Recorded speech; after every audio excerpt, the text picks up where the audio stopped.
I'm Allie Ruth Hiles, and I live in Galveston, and I was diagnosed, about 15, 16 years ago with emphysema is what I was diagnosed with, and COPD.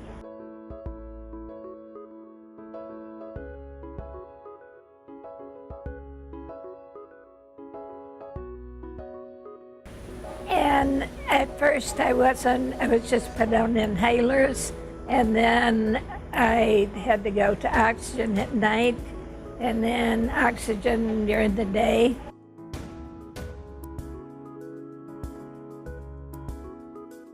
And that's when I decided to come to rehab. And then I saw Dr. Duarte, and he was happy for me to come to rehab.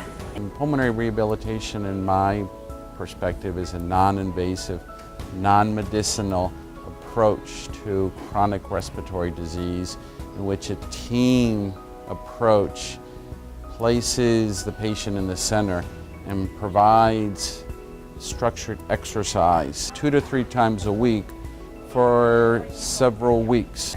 Pulmonary rehabilitation is a wonderful modality in order to improve patients' sense of well-being, as well as educating their family members.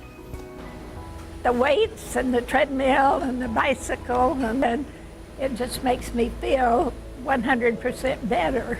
Before I was going to the grocery store and I was riding a scooter, but now I go to the grocery store and I walk 2 or 3 times around first and then grocery shop. So I'm not afraid to do things on my own now since I can breathe better. I would advise anybody on oxygen or that has a pulmonary problem to do it. My name is Taylor Schwab, and I was diagnosed with idiopathic pulmonary fibrosis, which is a terminal lung disease. I knew that ultimately I was going to need a lung transplant. I discussed that with my pulmonologist, Dr. Duarte, and he suggested that I go to pulmonary rehab in an attempt to get my body prepared for the lung transplant.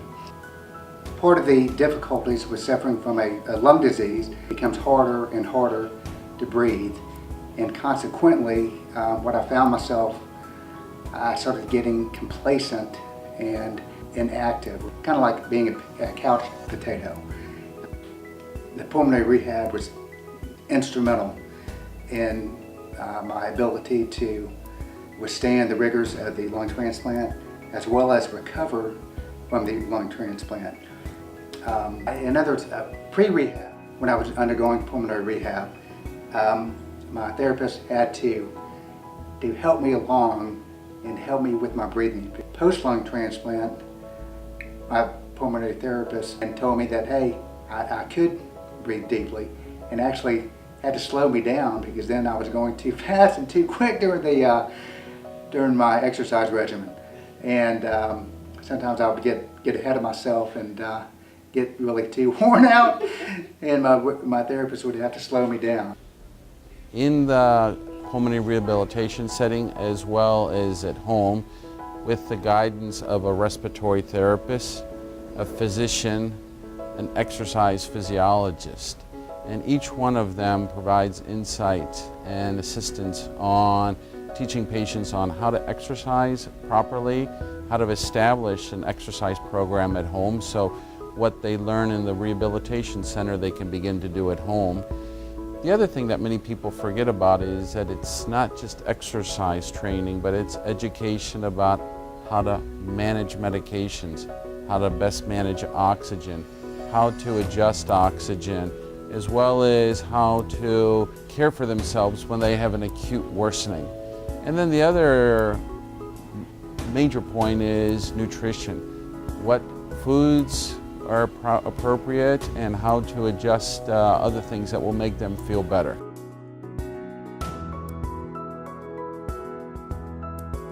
I would tell them to do it. I think it's wonderful. So it just does wonders. I don't know how to say it other than I would recommend it to anybody that I would recommend it to anybody. You're overjoyed about being able to exercise. You're overjoyed about being able to run for or jog for more than 10 minutes, without having to cough and be out of breath. And you can do these things, and so it's just a wonderful experience of being able to do those things. Live again. Oh yeah, you're actually just living again, and that's a wonderful feeling that I experienced.